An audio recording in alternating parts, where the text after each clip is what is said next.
Assalamualaikum warahmatullahi wabarakatuh.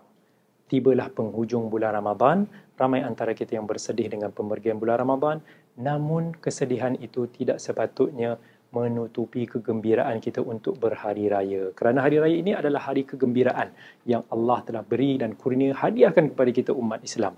Namun hari raya ini tidak sepatutnya disambut dengan maksiat kerana ia adalah penyudah bagi ketakwaan, ketaatan, amalan kita pada bulan Ramadan.